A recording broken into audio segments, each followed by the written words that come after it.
সত্ৰবাৰী বলক বন্ধুসকল, লৰালৰিকৈ মই আহি ইয়াতে উপস্থিত হলোঁ আৰু বন্ধুসকল এডাল সাপ গছৰ ওপৰত অজগৰ সাপ শুই আছে। বন্ধুসকল মোৰ হাততো সময় কম আছে আৰু আপোনালোকৰ হাততো সময় কম আছে, গতিকে যিমান পাৰোঁ সোনকালে সাপডাল উদ্ধাৰ কৰিবৰ কাৰণে চেষ্টা কৰোঁ। আৰু বন্ধুসকল টাউন বা নগৰ চহৰত যেতিয়া সাপ ওলায় তেতিয়া ইঘৰৰ মানুহে সিঘৰৰ মানুহে গম নাপায়, আৰু বন্ধুসকল সেইখিনিকে যদি আমাৰ গাঁৱত হয় তেতিয়াহ'লে গোটেই ৰাইজৰ মানুহখিনিয়ে গম পাই যায়। সেইটো এটা মৰম আৰু সেইটো এটা একতাৰ এনাজৰী। চাওকচোন বাৰু গাঁৱৰ মানুহে কেনেকুৱাকৈ চাই আছে।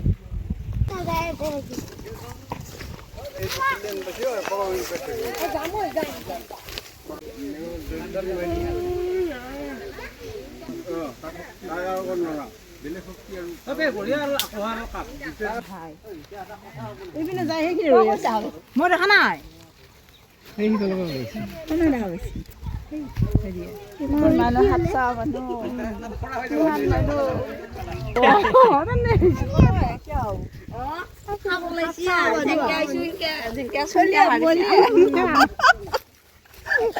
বৰ্ণালী উঠিলে চলি লৈ লৈ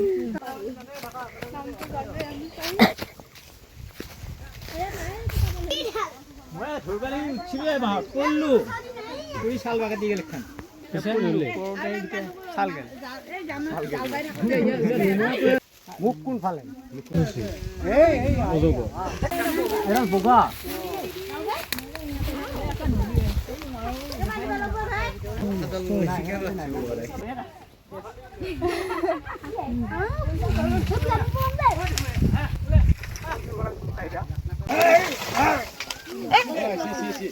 আসি অলপ আসি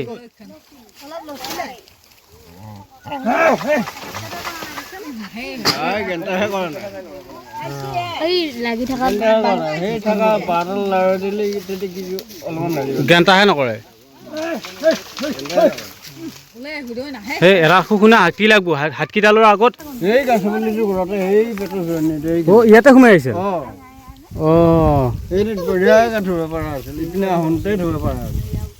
তাৰ পৰা আহি ইয়াতে উঠছি না থাকিলে মই ফোন কৰিম ডাঙৰ আছে।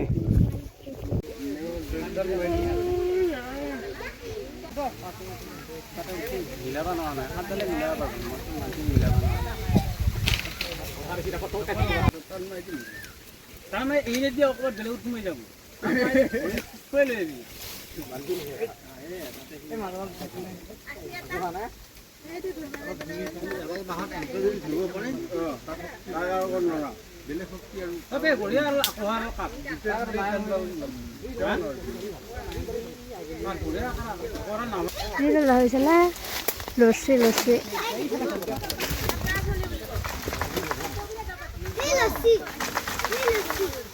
সেই ওপৰ দি পেলাই গৈছে ৰিক্সা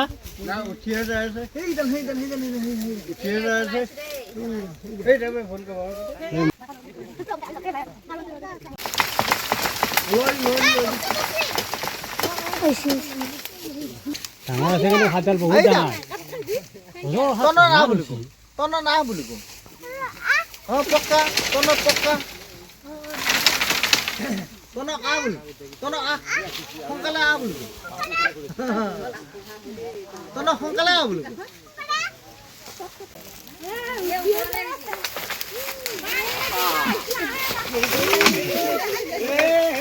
বঢ়িয়া বঢ়িয়া বঢ়িয়া বঢ়িয়া আহি আছে ধুনীয়া ধুনীয়া ধুনীয়া ধুনীয়া বঢ়িয়া ধুনীয়া ধুনীয়া ধুনীয়া ধুনীয়া আহি আছে লাহে লাহে টানি, বহুত জোৰেও নহয়।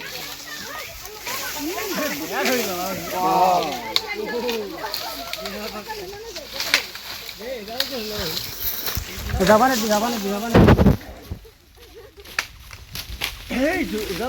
ভাল কৰা নাই নহয়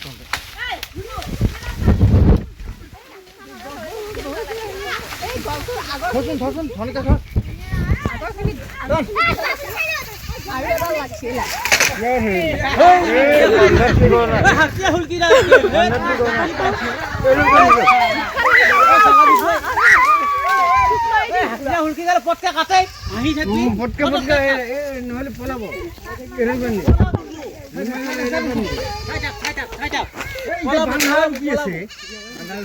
মুড়া আনছি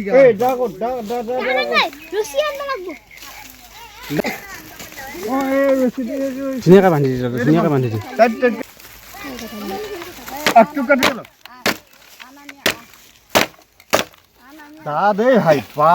আৰু ধান নাই পাইছা আৰু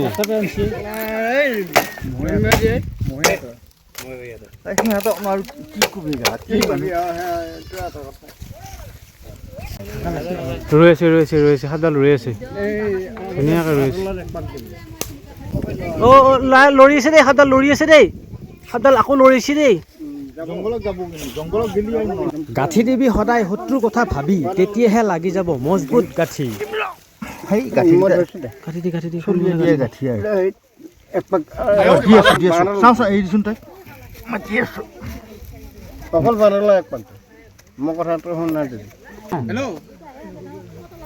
এই আমাৰ ইয়াতে ওলাইছে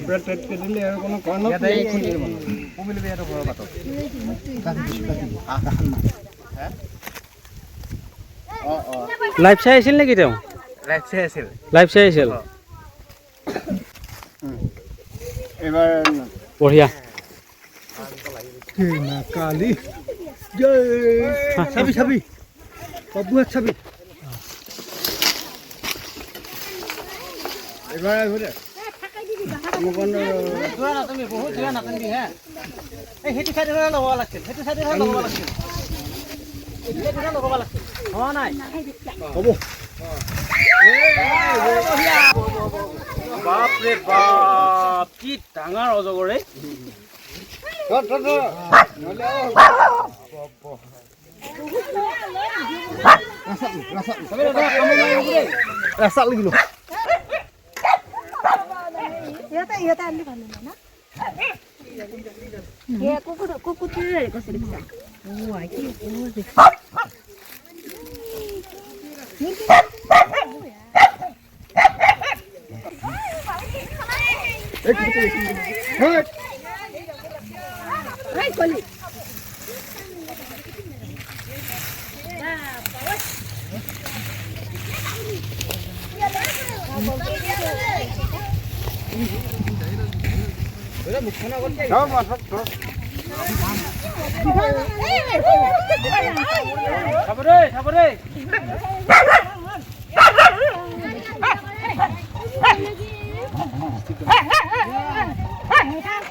এডাল সাপ অবিষাক্ত সাপ হে, এডাল সাপে কামুৰিলে মানুহৰ বিষ নালাগে। এডাল সাপ অবিষাক্ত সাপ, এডাল সাপে কামুৰিলে মানুহৰ বিষ নালাগে। কিন্তু যদিহে কামোৰে মানুহক, যিখিনি জেগাত কামোৰে সেইখিনি জেগা হয়তো মাংস পেশী ছিঙি নিব পাৰে, লগতে শিৰ পৰ্যন্ত ছিঙি নিব পাৰে। আৰু এডাল সাপ দেখা পাই চিনি পাইছেনে আপোনালোকে?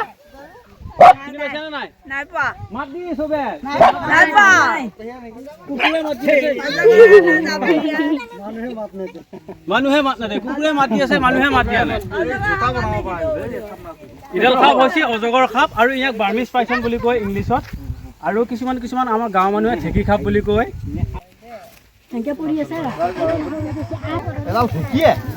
ঢেঁকীয়া সেইকাৰণে ইয়াক গাঁৱৰ মানুহে ঢেঁকী সাপ বুলি কয়। যাব নিদিবি, ইয়াক খাব লাগিব। আৰু এডাল সাপৰ প্ৰিয় খাদ্য হৈছে চৰাই কণী, চৰাই পোৱালি, হাঁহৰ কণী, হাঁহৰ পোৱালি, আৰু বন্ধুসকল গাহৰি পোৱালি, শিয়ালৰ পোৱালি, ছাগলীৰ পোৱালি, শহাপহু, এনেকুৱা বিভিন্ন ধৰণৰ খাদ্য খাই ই ভোজন হিচাপে গ্ৰহণ কৰে। গাহৰি পোৱালি খাই মোৰ গাত গোটাই পায়খানা কৰি দিছে চাওকচোন বাৰু। আৰু ইয়াৰ দীঘল 18 ফুট 20 ফুট দীঘল, 18 ফুট 20 ফুট দীঘল হৈ যায়। হেৰি কৰিব লাগিছিল, নেট থকা হ'ব লাগিছিল, ভাগে হৈ যাব। উঘা পাব জানো? উঘা পাব জানো?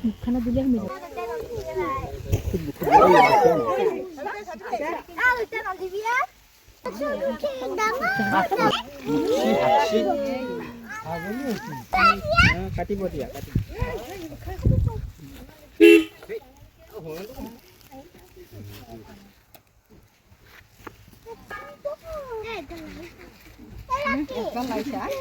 সাপডাল আকৌ চিকচিকীয়া হৈ আছে, বঢ়িয়া চিকচিকীয়া। গা ধুই আহিছে, গা ধুই আহিছে,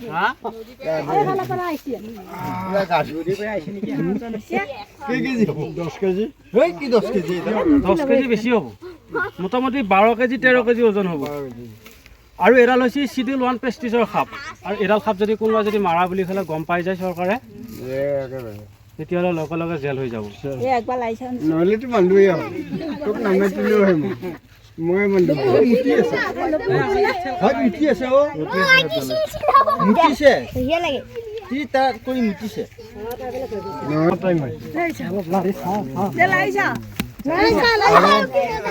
আমাৰ নহালী মানুহখিনিক মই বহুত বহুত ধন্যবাদ জনাইছোঁ কাৰণ এতিয়া জানা আপোনালোকে এই সাপডাল যে মাৰা নাই আৰু এই সাপডাল মানে তাত জীয়াই থকাৰ অধিকাৰ আছে আমি মানুহ সৰ্বশ্ৰেষ্ঠ জীৱ হয় নে নহয় মানুহ হৈ পেলাই যদি ইয়াক মাৰিবহে পাৰোঁ ইয়াকতো আমি জীৱ দিব নোৱাৰোঁ হয় নে নহয় সেইকাৰণে আপোনালোকক বহুত বহুত ধন্যবাদ জনাইছোঁ সেইকাৰণে মাৰা নাই আকৌ মাথা একে গৈ মৰিলে ভালে হৈছে এডালৰ পৰা মাৰোঁতে বেছি সময় নালাগে নহয় মাৰোঁতে বহুত সময় নালাগে কিন্তু এনেকুৱা এটা বস্তু বনাওঁতে কিমান সময় লাগিব হে জীৱটো দিব নোৱাৰা যে মালিকে বনোৱা বস্তু নাপাব নেকি নাই পাব পাব এই সাপ ঘৰৰে মোনা বনাব নোৱাৰি মাৰি পেলোৱা বাকী বনাব নোৱাৰি বনাব নোৱাৰা সেইটো কাৰণে মাৰা নাই মানুহতকে নমৰে আৰু এয়া আমি ধুনীয়াকৈ সাপডাল উদ্ধাৰ কৰিলোঁ গছৰ ওপৰত আছিল আৰু এয়া সি মানুহৰ ঘৰৰ ওচৰে পাঁজৰে আছে যদিহে মানুহৰ ঘৰৰ ওচৰে পাঁজৰে এনেকুৱা সাপ থাকে তেতিয়াহ'লে মানুহৰ ঘৰত চৰাইৰ কণী নোহোৱা হৈ থাকিব হাঁহৰ কণী নোহোৱা হৈ থাকিব ছাগলী পোৱালি নোহোৱা হৈ থাকিব আৰু তেওঁলোক হৈছে হিন্দু মানুহ গাহৰি আছে সকলোৰে গাহৰি পোৱালি নোহোৱা হৈ থাকিব এনেকুৱা বিভিন্ন ধৰণৰ এই খাদ্যগিলা তাৰমানে মনে মনে চুৰ কৰি খাব আৰু এই সাপডাল হৈছে নিশাচৰ প্ৰাণী ই দিনত গছৰ ওপৰত থাকে ৰ'দ পোৱাই খুব ভাল পায় দিনত আৰু যেতিয়া ৰাতি হয় তেতিয়া ই চিকাৰৰ সন্ধানত ওলাই যায় বিভিন্ন ধৰণৰ মানুহৰ বস্তু খায় আৰু জংঘলত থাকিলে কিন্তু আকৌ জংঘলৰ বস্তুৱে পাব জংঘলত থাকিলে জংঘলৰ বস্তুৱে খাদ্য খাব আৰু মানুহৰ ঘৰৰ ওচৰে পাঁজৰে যদি থাকে মানুহৰ ঘৰৰ ওচৰে পাঁজৰে এই ৰাতি চকুত সোমাব এইগিলা খাব সেইকাৰণে ঘৰৰ ওচৰে পাঁজৰে এই সাপবোৰ থাকিলে মানুহক অসুবিধা কৰি দিব পাৰে সেইকাৰণে ধুনীয়াকৈ উদ্ধাৰ কৰি লৈছোঁ লৈ যাই পেলাই ধুনীয়াকৈ ডাঙৰ জংঘলত এৰি দিম নহ'লে ইয়াক ফৰেষ্ট অফিচত জমা দিম ফৰেষ্ট অফিচত জমা দিলে তেওঁলোকে ওৰাঙৰ পাহাৰত ধুনীয়াকৈ এৰি দিব পাৰিব আৰু যদি চাই ভিডিঅ'টো ভাল লাগে তেতিয়াহ'লে এই ভিডিঅ'টো যিমান পাৰে শ্বেয়াৰ কৰি নজনা মানুহে জানিবলৈ সুবিধা কৰি দিয়ক কাৰণ বন্ধুসকল আমাৰ ভাৰতবৰ্ষত প্ৰত্যেক বছৰে 20,000তকৈ অধিক মানুহ সাপৰ কামোৰতে মৃত্যু হৈ যায় আমি ভিডিঅ' বনোৱাৰ মেইন উদ্দেশ্য হৈছে মানুহক সজাগ কৰিবৰ কাৰণে আৰু অন্ধবিশ্বাসৰ পৰা দূৰ কৰিবৰ কাৰণে য'ত অন্ধবিশ্বাস থাকে ত'ত কুসংস্কাৰ থাকে য'ত কুসংস্কাৰ থাকে ত'ত ব্লেক মানি থাকে সেইকাৰণে আমি ভিডিঅ' বনাই ৰাইজক সজাগ কৰিবৰ কাৰণে চেষ্টা কৰি আছোঁ ধন্যবাদ চাওক বন্ধুসকল আমি এয়া ধুনীয়া ডাঙৰ জংঘল আহি পালোঁ আৰু বন্ধুসকল এডাল সাপ আমি ধুনীয়াকৈ ডাঙৰ জংঘলত এৰি দিম কাৰণ এডাল সাপ যদি মানুহৰ ঘৰৰ ওচৰে পাঁজৰে থাকে তেতিয়াহ'লে মানুহৰ কণী কুকুৰা এইবোৰ খাই মানুহক নষ্ট কৰিব সেইকাৰণে আমি লৈ আহিলোঁ ধুনীয়াকৈ এখন ডাঙৰ জংঘলত আৰু ইয়াতে মানুহৰ ঘৰ পৰিয়াল ওচৰে পাঁজৰে নাই ধুনীয়াকৈ এইডাল সাপ ইয়াতে ই নিজৰ খাদ্য বিচাৰি পেলাই আহাৰ গ্ৰহণ কৰিব পাৰিব আৰু এতিয়া আমি সেই সাপডাল ধুনীয়াকৈ এৰি দিম চাওকচোন বাৰু আৰু বন্ধুসকল এইডাল সাপ হৈছে সাপডাল ওলাইছে সি নিজে ওলাইছে আৰু বন্ধুসকল এইডাল সাপ শিডিউল 1 প্ৰেষ্টিজৰ সাপ আৰু এইডাল সাপ যদি আপোনালোকে মাৰে এটা গড় মাৰিলে এটা হৰিণা মাৰিলে যেনেকুৱাকৈ কেছ হয় ঠিক তেনেকুৱাকৈ এইডাল সাপ মাৰিলেও কেছ লাগে আৰু এইডাল সাপ মাৰিব নালাগে সেইকাৰণে আমি ধুনীয়াকৈ লৈ আহিলোঁ ডাঙৰ জংঘলত কাৰণ ইয়াৰো এটা জীৱ আছে সেইকাৰণে জীয়াই থকাটো ইয়াৰো অধিকাৰ আছে চাওকচোন বাৰু কি ডাঙৰ অজগৰ সাপ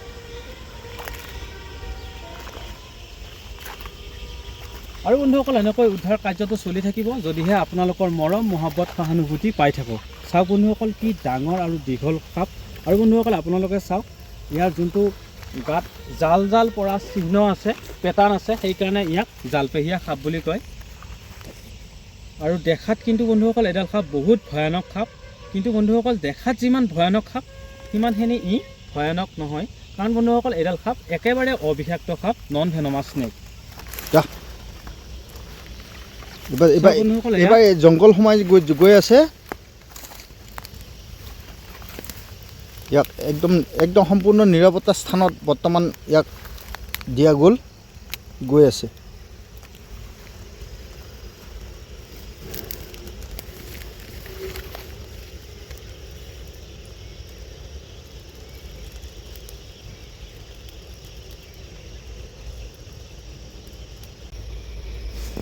চাওক এয়া ধুনীয়াকৈ জংঘলত যাই আছে